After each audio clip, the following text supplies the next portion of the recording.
كدت أرتبك مرتين، مرة إذ أسر إلي أنني شرفت وكلفت بإلقاء كلمة المكرمين، ولكن سرعان ما زال الارتباك إذ تذكرت أن ذمة المؤمنين واحدة يقوم بها أدناهم.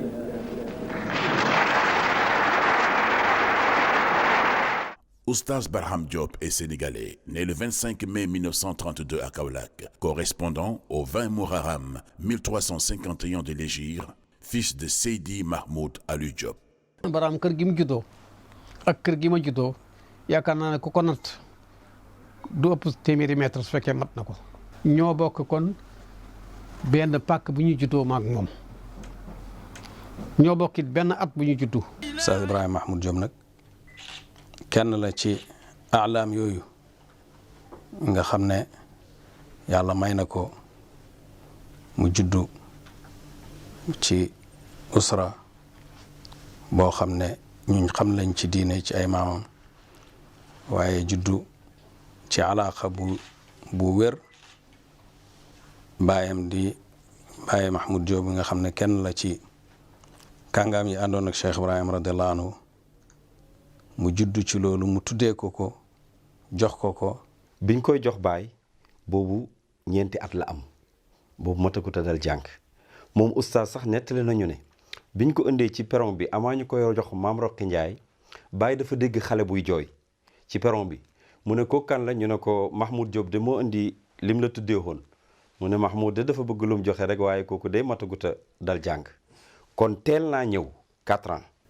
mu yar ko yarab boppam dugal ko ci daaraam yi nga xam ne ci lay doomam yi di jàngee mu wattu alquran mu jox ko shahada boo xam ne moo ko bindal ci jamono jooju jàngal ko ba óolu xam-xamam di ko waxloo ci mboolee mi géew yi. bàyyi mi ko yar philosophe moo doonoon bàyyi mu ne soo amee ca garage wu mécanicien ya benn mécanicien boo xam ne da nga koo yar ba def ci moom jikkooy l'islam pour kooku jottali sa message mooy gën a yomb yow nga jottali ko yow. On était des deux complices que Baye nous a renforcé les liens entre nous deux. Mawlana Cheikh Ibrahima Niass Cheikh Barham Diop dafa bokk ci ñi nga xamee ne si ay chance am la bokk ngir lan nga na mu namoon ca moom na mu ko uufee na mu ko yare ngir la mu namm ca moom amul lenn loo xamee ne li échec na ci lépp feeñ na nga xamee ne moom noonu la ko yaakaaroon ci moom yàlla def na si sutura dara manqué wu ci loolu moo tax mu jël ko maw nii Cheikh Barham Diop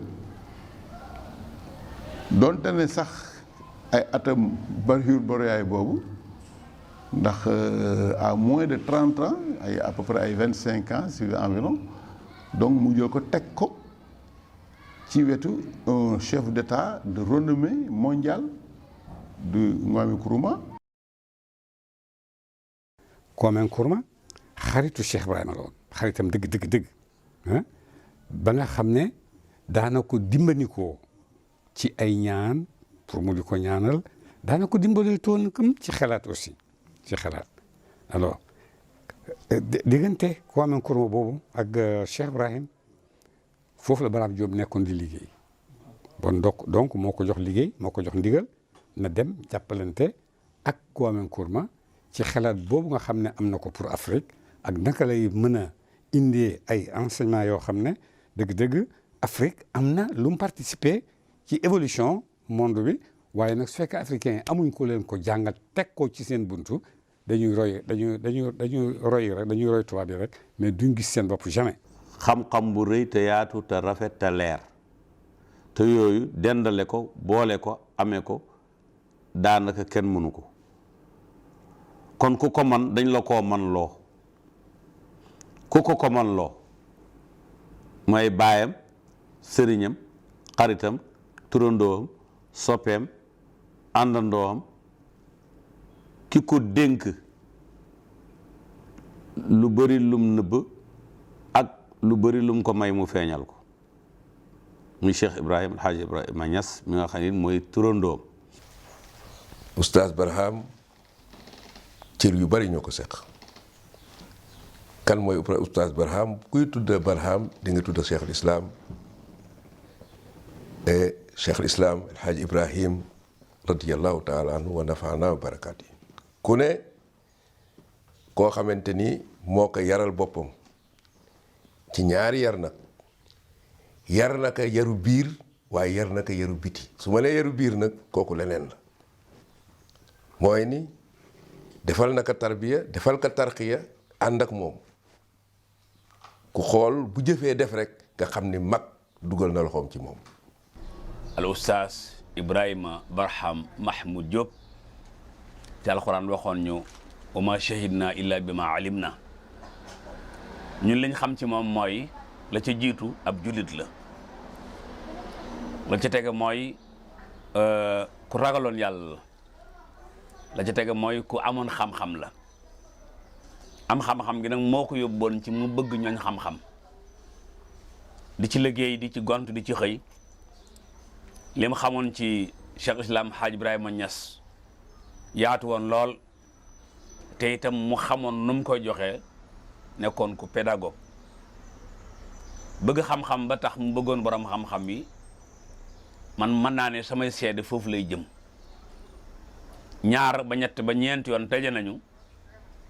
bu ci nekk mu am kàddu yu mu yëkkati jëmale ko ci noonu waaye nekkoon na ko kuy nab nabi ci xam-xam ku ne bu la gisee lay nekk yitteem mooy nan la lay dollee ba say jumtukaay gën a yokk. yàlla jox na ko xam-xam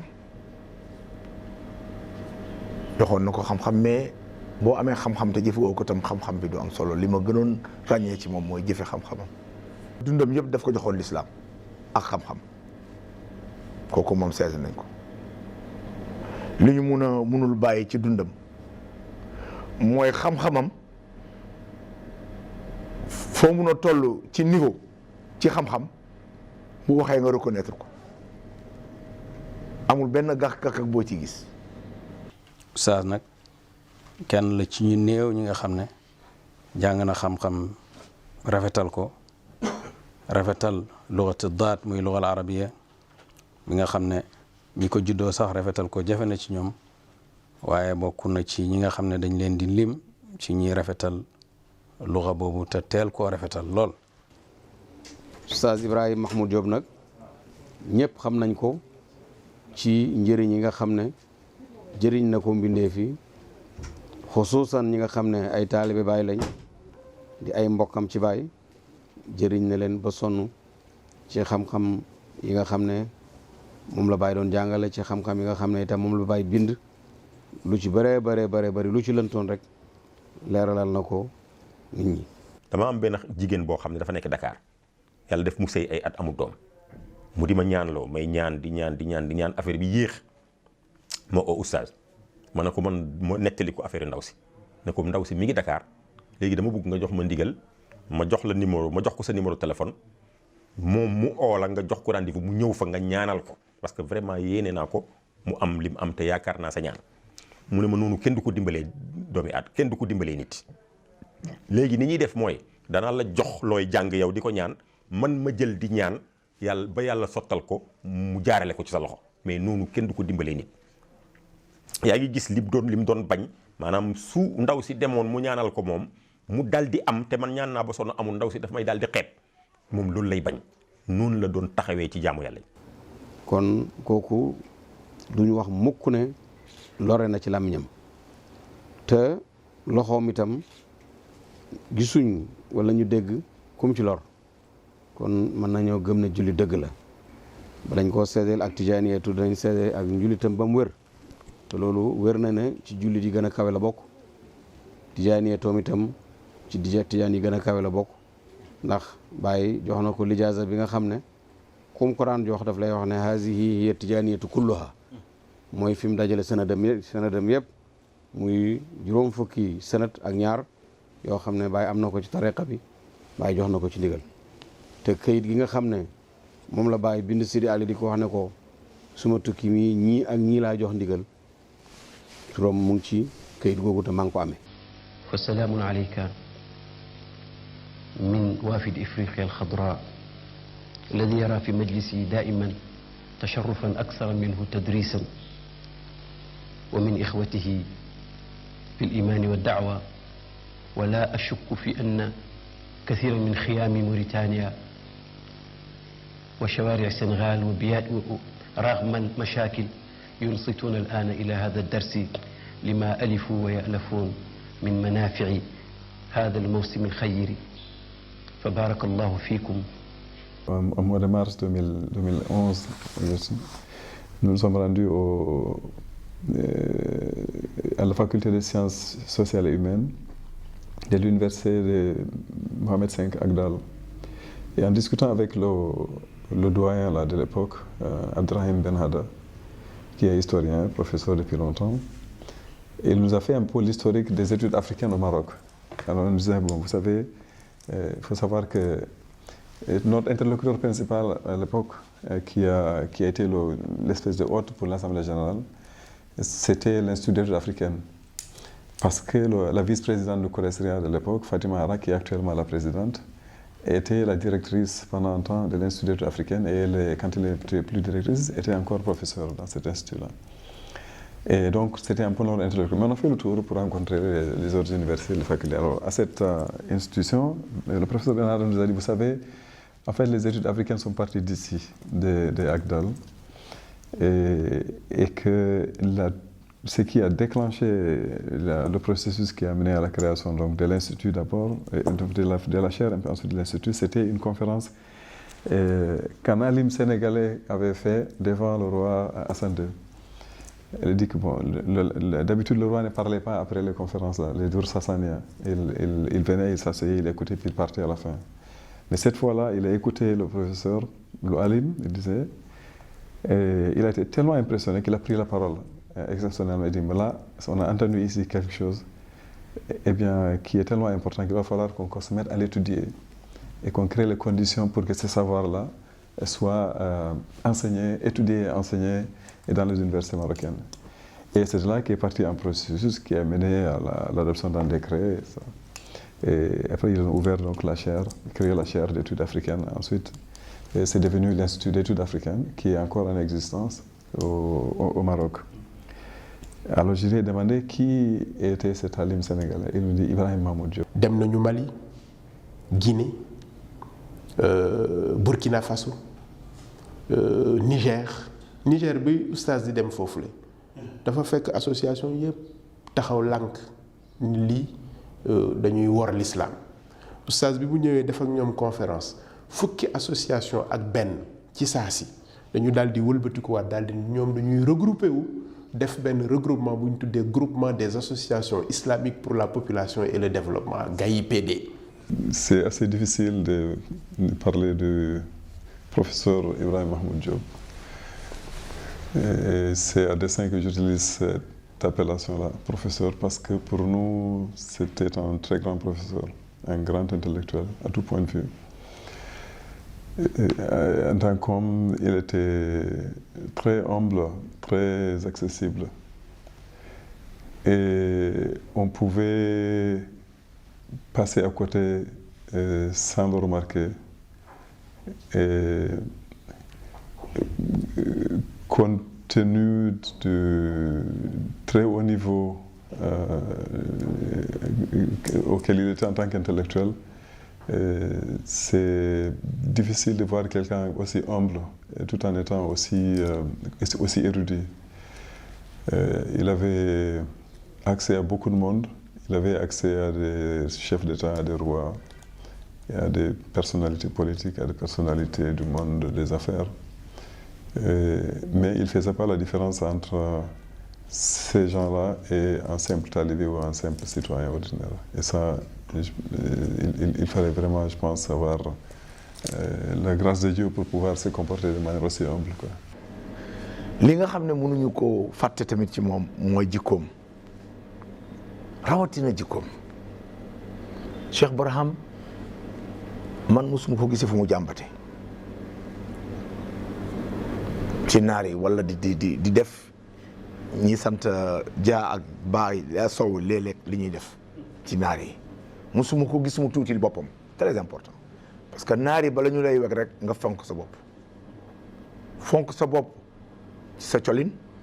fonk sa bopp ci sa set fonk ba bopp ci sa langue fonk sa bopp ci li ngay wax nga xam ñu xam ne xam nga ko fonk sa bopp ci bañ a ànd ak ñoom ci yenn détails yi. Baram dafa fulawu musul jaar ci affaire yi caaxaan ci gone waaw liggéeyal xam-xam bokk ci xale yi njëkk a mokkal alxuraan ci Medina waaye dafa bëggoon nit ko am qualité dafa bëggoon nit ko am fulla te itam dafa bëggoon feeñal liggéeyam ci doomu aadama yi ndax missionnaire la boo xam ne yàllaa ko ebal ci doomu aadama yi mu nekk wuutu yonent bi sallallahu alayhi wa sallam pour liggéeyal islam liggéeyal ak doomu aadama humanité loolu nag mu bëggoon fu mu ko feeñal li ko yàlla jox te feeñalukaay bi nag jafe mu gis Barham nag di feeñalukaay loolu taxoon mu sawar ci Barham. jàngkat yi bëri nañ mais jàngkat boo gis ñu bëree ko jàngal moom kenn rek moo ko jàngal mooy Baye Niass moo ko jàngal Ba Siin Mimara moo ko jàngal Faatiya jàngal ko alxuraan ba mu wattoo ko bor bu ne door koo xamal la ci biir alxuraan. Moi, j'ai eu ma première fois de le voir, c'était en Mauritanie, quand il est venu là-bas. Moi, je suis mauritanien. Donc, je le voyais venir faire des conférences chez les Arabes, les Maures. Et connaissant bien les Maures, comment ils sont éloquents dans la langue arabe et comment ils parlaient de cette langue et comment ils admiraient la langue arabe. Et voyant un noir parler l'arabe, la façon dont il parlait et l'admiration que ces Arabes portaient à Oustaz, ça m'a impressionné dès le départ. Bon. Ensuite, quand je suis venu à Medina Baye, mon premier gamou, c'était en 1986, et j'ai vu aussi dans la Lejna Sakafia, c'est-à-dire la commission culturelle au niveau du gamou, avant que le gamou ne commence, l'après-midi, c'est Oustaz qui animait. C'est lui qui parlait aussi. À chaque fois qu'il parlait l'arabe, nous, ça nous fascinait en fait. La manière dont il maîtrisait cette langue est extraordinaire. Pour quelqu'un qui n'a pas fait les grandes universités ou qui n'a pas fait le monde arabe dans l'Azhar ou autre, qu'on le connaissait bien, il fascinait même les plus grands arabophones du monde musulman.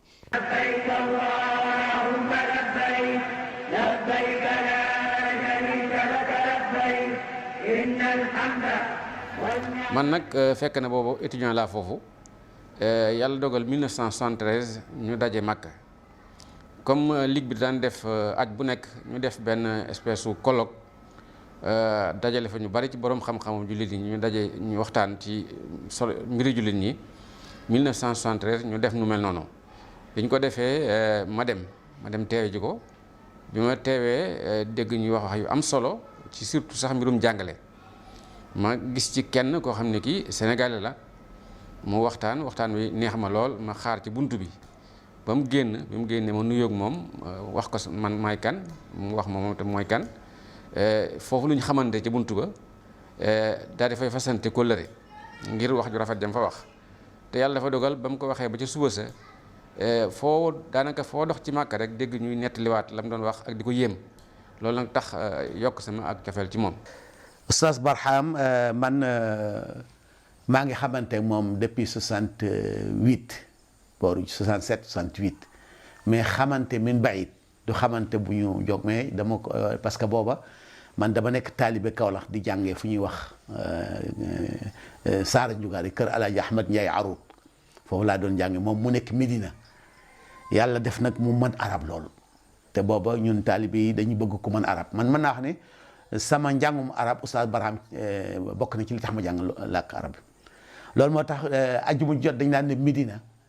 ngir ñaari mbir benn gis Cheikhul Islam Alaaji Ibrahima Niass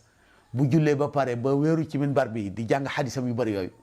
loolu da daan dem di ko seetaani ñaareel bi mooy bu ñu génnee dajeeg Oustaz Barham ci mbedd muy làkk arab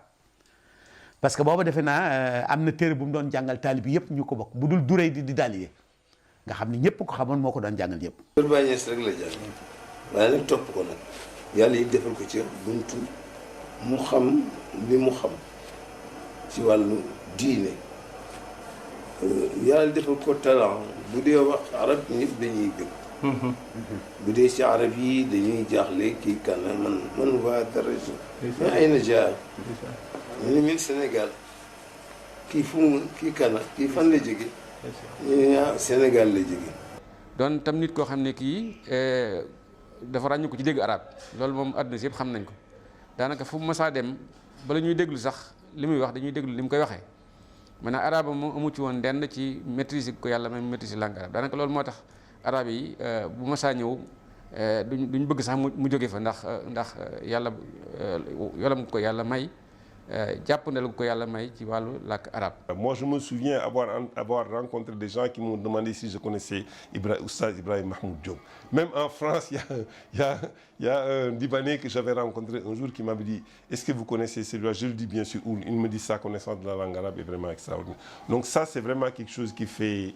l'unanimité. Il a même parlé en Égypte un jour en présence du président Hosni Moubarak et d'autres personnalités où il a fait des discours en arabe. Sa connaissance de la langue arabe est vraiment extraordinaire. yàlla jox na ko xam-xam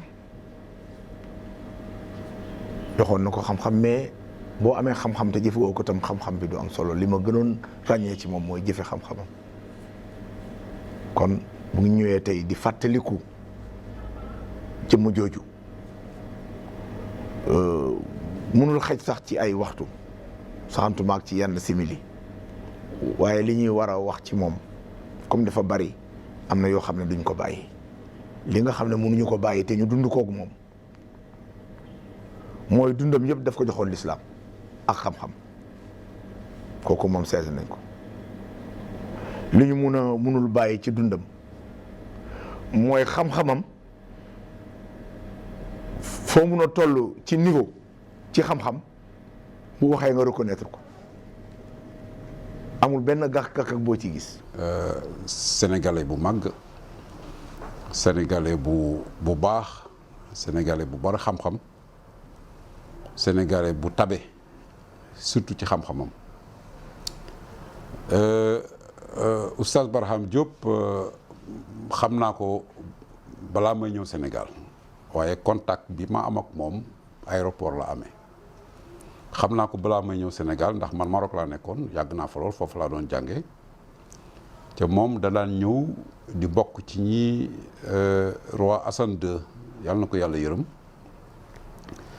daan invité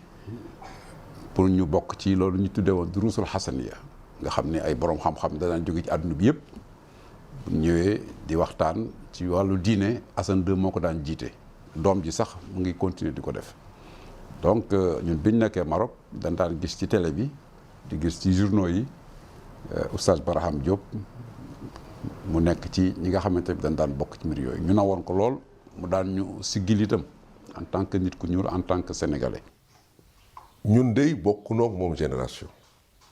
waaye nag dund na noog moom bokk ak moom lu bari nee naa étudiant nekk Maroc di jàng. yaakaar naa ni muy ñëw di participer ci lu ñu tuddee ak durusul Hassaniya ak ramadaniya ci jamonoy Sa Majesté Hassan II doon ànd boobu Cheikh Nazir Niass moom yàlla na yàlla yokk ko ay leer muy macha allah le lendemain kuy sénégalais kuy africain rek da nga siggi ndax la fay daje ci kàngam ci àdduna bu Barham defee darsam ba génn ëllëg sa coow parce que jafee na boobu jamono nit ku ñuul taxaw ci xeet yi borom xam-xam yi fi doon jóge fépp te ku ne xamoon na Sa Majesté roi Hassan II ni mu nekkoon ku bàyyi woon xam-xam mais tegu ci kanam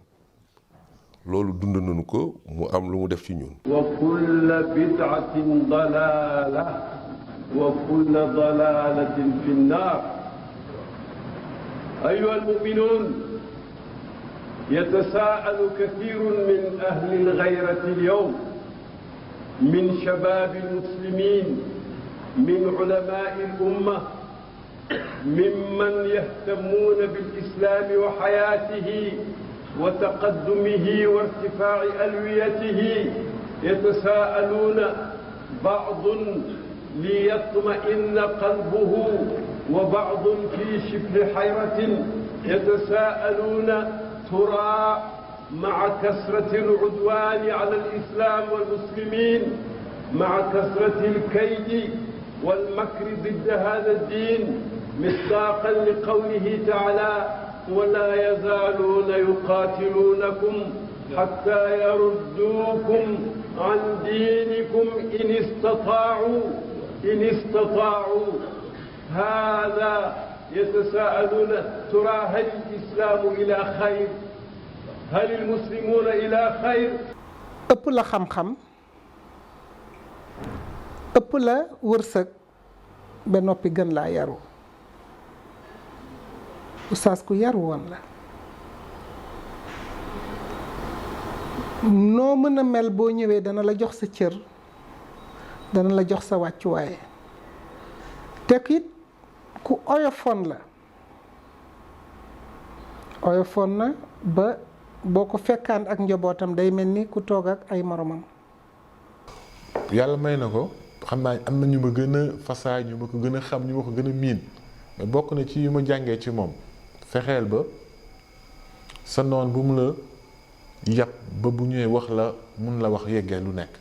mais oyofal it bay say xarit buñ la ragal a wax dëgg loolu daf ko moom da ko doon dundee bu dee yëqu ñàkk fay daal tax a jug doo ñeme oustaz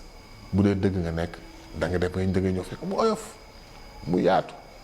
oustaz boo toogee ak moom ci lay yar ci la lay yar ci nu muy waxee ci nu muy toogee ci ni muy lekkee ak ci ni mu lay jàngalee ni moom ku woyof la te doo ko yab moom ku woyof la mais doo ko yab et là ça c'est très important. En tant qu'homme, il était très humble, très accessible. Et on pouvait passer à côté sans le remarquer. Et compte tenu du très haut niveau auquel il était en tant qu'intellectuel, c'est difficile de voir quelqu'un aussi humble tout en étant aussi érudit. Il avait accès à beaucoup de monde, il avait accès à des chefs d'État, à des rois, et à des personnalités politiques, à des personnalités du monde des affaires. Mais il ne faisait pas la différence entre ces gens-là et un simple talibé ou un simple citoyen ordinaire. Et ça, il fallait vraiment, je pense, avoir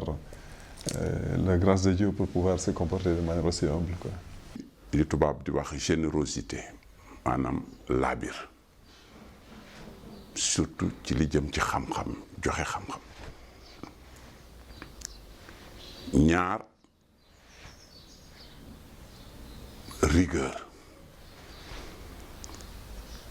rigueur buñ ko waxee rek dañuy dugal organisation dugal méthode muy lu am solo ci jamono yi ñu toll ñett humilité waaw fees waaye nag wàcc boppam ba ku nekk mën a agsi ci moom. Le feu Ibrahim Diop est une très grande personnalité intellectuelle et religieuse et un grand ami aussi du Maroc. Il a contribué fortement à la consolidation des relations du Maroc avec le Sénégal en tant que secrétaire général de la Rabita des Ulama du Maroc et du Sénégal. Il a aussi marqué un événement très important qui a marqué l'histoire contemporaine de l'Afrique puisqu'il a assisté à la conférence de Casablanca de 1961 initiée par Feu Mohamed V et cette conférence qui a contribué à l'indépendance des pays africains. Feu Ibrahim Diop a aussi assisté aux différentes causeries religieuse depuis Durus al-Hassaniya depuis des décennies, donc principalement la Touzerie qui a été à l'origine de la création de l'Institut des études africaines, car après la fin de la présentation d'Abraham Diouf, Feu Hassan II, roi du Maroc, a décidé la création de l'Institut d'études africaines. Cet institut est un centre de recherche qui a commencé ses activités en 1997 et qui a comme objectif l'étude et l'analyse de l'Afrique dans sa place au niveau mondial, l'étude et l'analyse des mutations de l'Afrique sur le plan politique, économique, culturel, social et spatial, l'étude et l'accompagnement des relations du Maroc avec le continent africain dans les différents domaines, mais aussi l'analyse des grands défis communs Afrique et Maroc. J'ai aussi connu Feu Ibrahim Diop quelques années après la création de notre institut, lors d'un projet de recherche concernant la présence marocaine au Sénégal. Je l'ai rencontré dans son bureau et j'ai trouvé lui une personnalité intellectuelle, modeste, et il a contribué pleinement à la réussite de notre mission de terrain au Sénégal. Pour moi, c'est un honneur de pouvoir parler à mes amis sénégalais, mes amis africains, et aussi à la famille de notre cheikh Sidi Mahmoud Ibrahim Diop.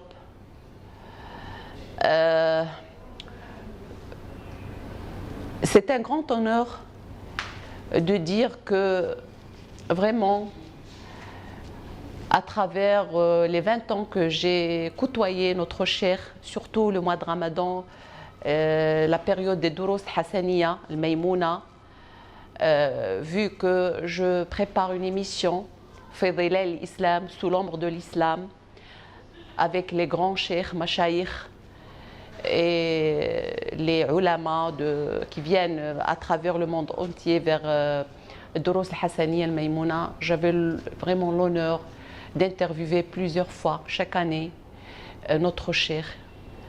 avec beaucoup de beauté et de bonté et d'intelligence spirituelle. Il vient pour vraiment nous donner ces paroles d'or, pleines de lumière, pleines de miséricorde, pleines d'influence et de l'impact, plein de beaucoup de savoir. Et lorsque je dis le savoir, c'est une lumière de notre Seigneur. C'est une lumière qui vient de la lumière divine, Allah, Allahu nuru samawati wal ard. Et on sent vraiment qu'il y a une lumière qui règne, qui vient de son cœur et qui se transmet à travers son visage. Et ce qui est beau, c'est que les gens qui travaillent avec moi à la télévision, et il y a une personne qui fait partie de Junoud Khafa, il me dit vraiment, je ne trouve pas de problème lorsque je fais le montage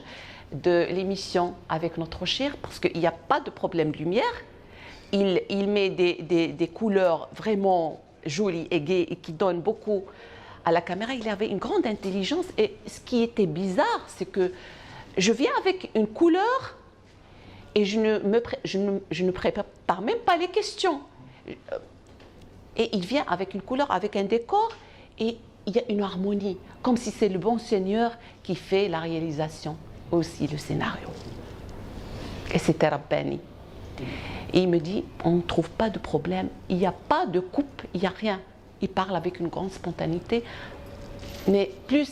avant même de terminer mes questions, il me répond parce qu'il sait ce que je veux dire, comme s'il a vraiment le savoir de savoir qu'est-ce que je vais poser comme question. Masha'Allah. Son éminence, Dr Ibrahim Mahmoud, était l'une des figures les plus brillantes de la Oumma.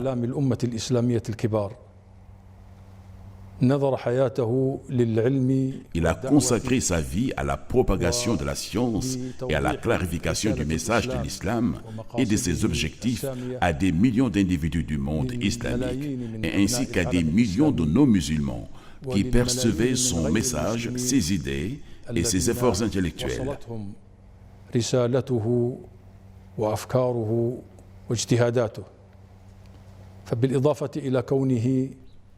Il était le secrétaire général de la Rabita des Oulémas du Maroc et du Sénégal, président de la Jamiatou Ansaruddin, membre de la Ligue islamique mondiale, comme il fut un habitué des forums et symposiums culturels dans lesquels sa connaissance et son expertise étaient sollicitées.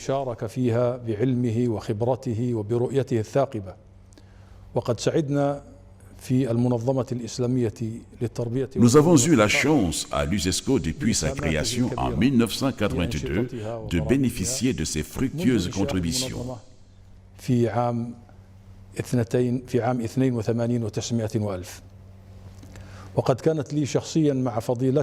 Personnellement, j'avais des relations solides avec lui et cela m'a beaucoup servi.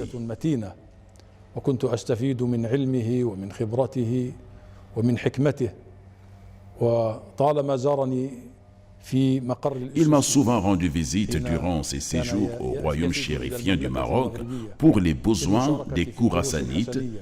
ou autres séminaires.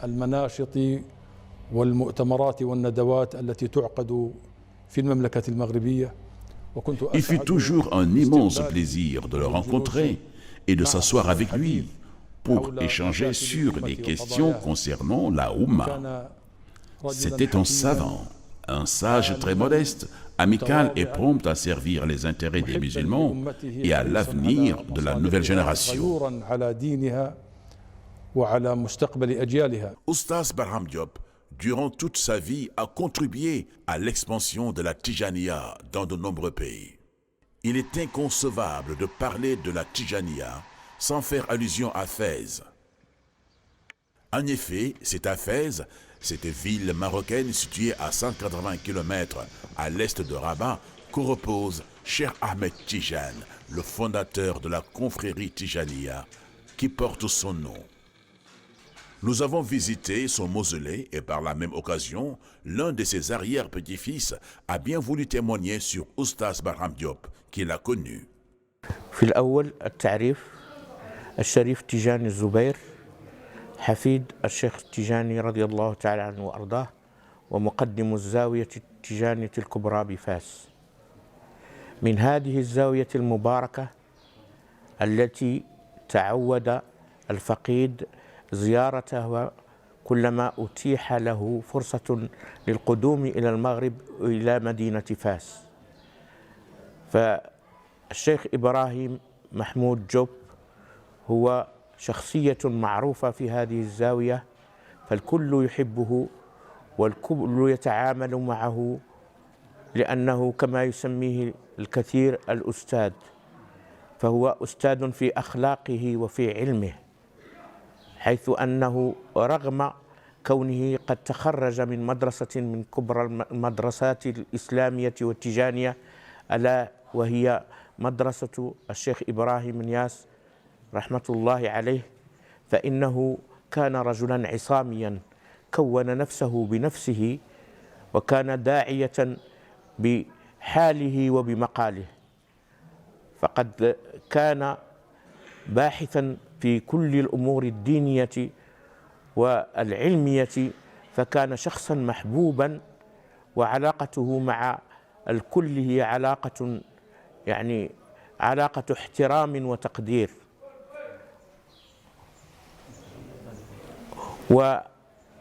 والمغرب يعرف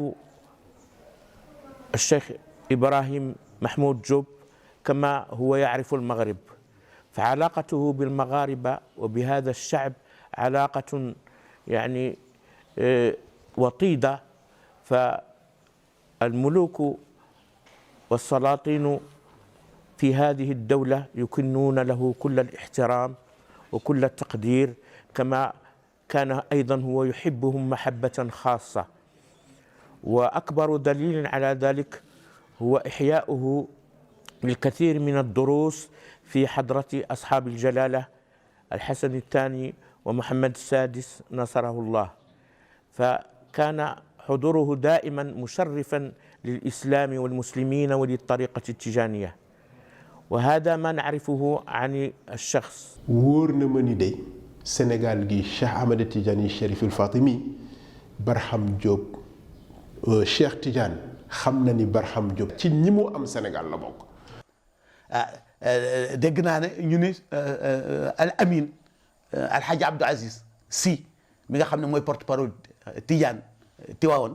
dégg naa ba góor gi génne àdduna ba mu fa demee def na fa seede wane ne Barham du fen mukk te loolu rek doy na mérite daaw parce que yonent bi salaa salaam bi ñu ko laajee jikko yi bu ne ñu ne ko ndax mën naa nekk ànd ak julli daf ne déedéet daf ne waaw mais bi ñu ko def fen daf ne fen moom julli du ko def kon bu ko ku mel ni sëñ Abdou Aziz Al Amin mi ñuy dàkkantele ku wóor ki taxawee ci dëjëm tànn jikko yëpp ne Barham du fen loolu rek doyoon na seede comme moom donc li ma wax yëpp dugg na foofu ku dul fen lu ne mën nga ko nekk ku dul fen lu ne mën nga ko am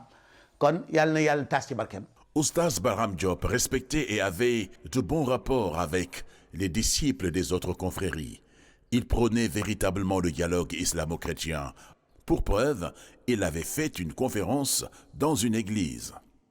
Moi, il m'a dit, je tiens de lui-même, qu'il était prêt à aller partout. Il m'a même dit qu'il a fait une conférence dans une église pour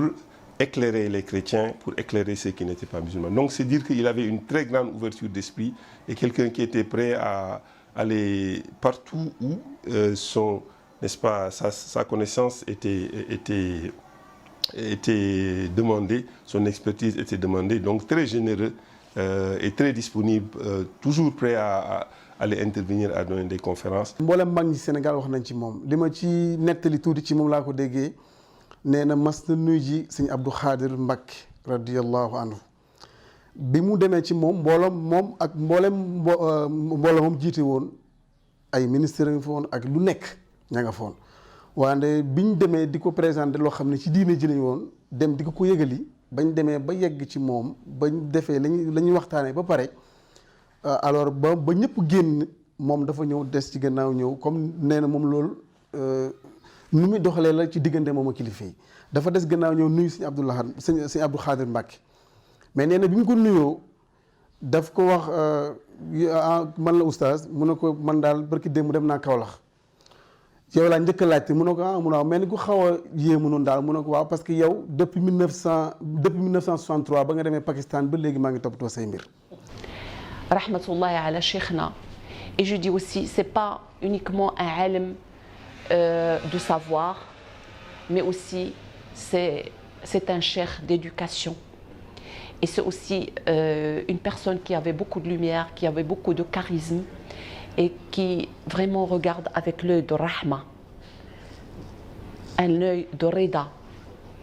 C'est quelqu'un qui avait beaucoup de sentiments, sixième sens, et Nour al-Basira. Et avec ça, il est toujours guidé par Ruh al-Mustafa sallallahu alayhi wa sallam, guidé par Ruh Sidi Ahmed Tijani rahmatullahi alayhi. mu ne ko yooyu boo mu ne bi mu ko waxee depuis 1963 ba léegi maa ngi yittewoo seen mbay oustaz ne ko mu ne waaw parce que nee na mag ñi li leen yitteel loo ca laar da ngay mujj yitteel leen loolu la ko tontu ci ni mu ko nettalee mu ne nga bàyyi boobu ñu teg ci quelque temps mu jël àndaat ak xalifa Mawlana Cheikh Ibrahim Alhaji Abdoulaye Ibrahima Niass ñu dem nuyu ji sëñ Abdou Lahad Mbacké nee na bañ defee la ñuy waxtaan ngan nga ba mu jeexee it moo des gannaaw ñëpp nuyoo moo mujj nuyoo ba mu nuyoo sëñ Abdou Lahad Mbacké nam ko nettalee ci fullaam di rëj daf ne ko bëgg nañ ci yow te nee na loolu tuuti la mais lu poids bu rëy lay peser donc foofu tamit wax na ci loolu ci mag ñi ci lu mag ñi wax ci moom ci lu rafet. dem na Laayeen ànd fa ak mbooloo moo xam ni moo leen jiite te dara yëkkatiwu leen lu may dox lislaam bañ demee ci maam Raan tamit ci Laayeen bañ waxtaanee ba pare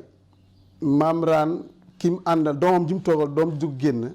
mu ne ko oustaz mu ne ko na nga xam ne de boo ne bismillah ci télévision mbaa ci rajo ba ngay wax asalaamaaleykum da nga xam ne maa ngay déglu de mu ne ko waa papa loolu moo tax duul lu ma neex ma wax de xam nga loolu kon lu rëy la. Barham dama bëgg a wax ci biir Sénégal ci biir këri diine yi nekkoon na ko trait d'union la boo déggee waxam loolu la sama baay boobu wax xalifa moo dëgg pire la booy wax duma nangam parce que xamoon na sensu responsabilité bi mu yor l'islam ku ko yor da nga war a dajale mais waroo wax luy tas kenn. nee na aussi mas na dem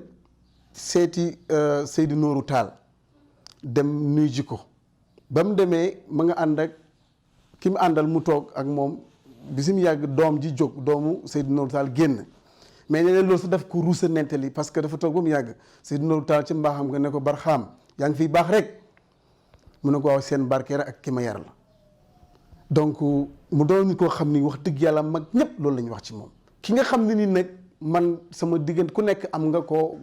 gën a xaritool waaye man jàpp naa ne mbooleem sëriñ si ku nekk xaritoo nga ko waaye ni meloon ak maam Abdou Aziz Dabakh néew nit ku ko mel ak moom ci kaw suuf. te maa ngi dégg mu nettali ci moom te daana ma nettali li may doon nit ku xeebu wax dëgg yàlla xeebu laay mën a wax ci kaw parce que booy wax ci oustaz dëgg loolu yàlla rek moo la ci mën a dimbale pour nga wax ci. waaye li ma ci fàttaliku daal nee na mus na dem ci mbooloo moo xam ne maam Abdou Aziz Dabakh dañ ko fa invité mu dem ñëw moom dafa yéex a ñëw moom oustaz mu ne bi muy génn day ak maam Abdou Aziz Sy Dabakh di génn mu ne bi muy génn alors ñu ne ko signalé ko ne ko oustaz Barxam mi ngi ñëw donc ci noonu mu maam Abdou Aziz taxaw mu ne bi mu taxawee oustaz ñëw mu ne oo leen ma Barxam mu ñëw parce que kii dama ko yàlla def cofelam ci moom ci sama biir xol te loolu dëgg-dëgg bu ko waxee ñun gëm nañ ko ndax góor googu képp ku mu bëggoon rek yàlla moo la bëgg yonent bi sallallahu alayhi wa sallam moo la bëgg. ñëpp la amante na ak ñëpp fii man la fi gënoon a collaborer waaye am na ñëpp ñoom Moustapha Cissé am na alaqa kër Cheikh Ahmed Bamba ndax ñëpp lu baax lay wax ci ñoom. ñëpp lu baax lay wax ci ñoom su ko defee mën naa ni doomu kër diine yëpp la woon waaw ñoom ñuy doomoo ko nag wax ni ko yàlla bind et puis bariwul wax ku teey la dana xam ku teey la bariwul wax lu mu xam moo koy xamal boppam waaye du ko wax kenn ne aussi kaana mutawaadi'an waaw ba noppi itam ne ku modeste ñun man li ëppoon man lay waxal ñun suñu waxtaan guddi lay doon mu ñëw fekk ma sama néeg wala mu fekk ko néegam ci bu ñu tukkee dañuy toog di waxtaan ba déggee ñu noddu ci jàkk yi ñun waa biir de set na ma ne ko wax xanaa ñu dem julli ji boobu door a nelaw si lëf noonu lay naan def toujours donc kon loolu doon na loo xamante ni rafet la te mbooleem kilifa diini yi noonu la mel ak ñoom ki ko yaroon nag mu ngi naa Cheikh Ibrahima Niass radiyallahu taala anhu lépp loo xamante ni mébédoon na ci moom pour defaral ko def ko ci moom ñun gannaaw yàlla gis nañ ko ci moom jikko ji bàyyi yoroon nga xam ne baax rek ci moom la sax wax dëgg yàlla am gis nañ ko ci oustaz mu bëgg mbooleem nit yàlla yi bëgg mbooleem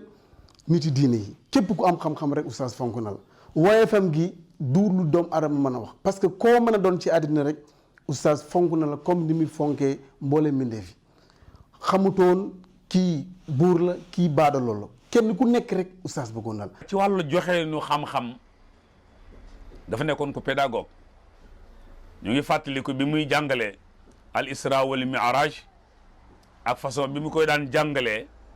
ci wàllu temps ak distance ak force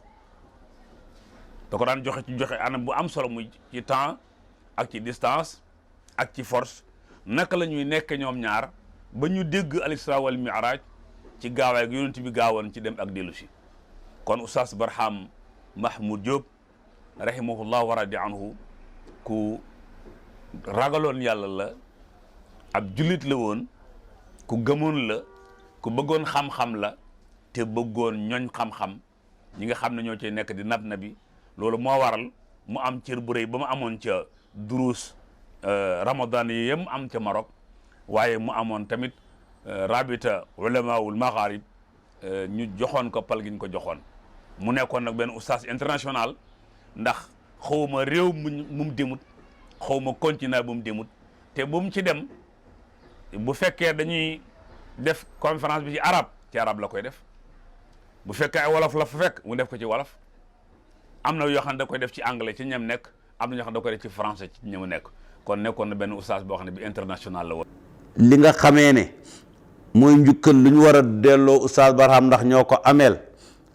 mooy njabootam gi nga xam ne macha allah daf leen fee bàyyi yàlla nañ fi yàgg gannaawam mu yar leen jàngal leen ñu yaru ba dañuy waaf ci kër yi ngir yar buñ leen yar ndax ku ne xam na ne boo fekkee gëléem nga tiim ko di ko sëf benn ci ñaar yi taxut gàtt taxut néew doole taxut gudd na bëri na doole fu la ko may rek mënoon nuyu cëpp-cëppi fu ne naan Oustaz Barham mooy sama baay boo leen ko laaju duñ la koy wax diw laa tudd sant Jóob rek wasalaam. njabootam gi mu bàyyi gannaaw seen mag di xalifa Moustapha Diop 20 dernières années yu mujj yu oustaz yi gannaaw bu mu defee expérience am à l'étranger ñëw na nekk ci wetam nga xam ne mu mujj nekk di xaadimam yàlla dimbale ko mu fekkee 20 ans yooyu audio boobu ma leen di wax audio teg boobu may wax participer na ci lu bëree bëri d'ailleurs ak fondation bi ñu nekk tamit moo nekk ci bopp bi ànd ak mbooleem rakkam yu góor yu jigéen yu considéré seen bopp ñoom ay soppe ñoom ñooñu nag ci seen tur laa doon waxee ci seen tur la ñuy ooyee bépp soppe ne mission wu oustaz Ibrahima Mahmoud Diop boobu dañu bëgg mu continuer ba suñ shiar mooy le travail continue. Que Dieu l'accueille dans son paradis avec son cheikh, avec Cheikh Ahmed Tidjani, avec Rasulullah sallallahu alayhi wa sallam. طبيبي قريب هل سقامي تسمع يقابلني يوم المقفى المشفع أراني إذا ما جئت يوما محمدا تحقق آمالي كما أتوقع محمد خير العالمين وسيلتي أتاك خديم ضارع يتشفع لا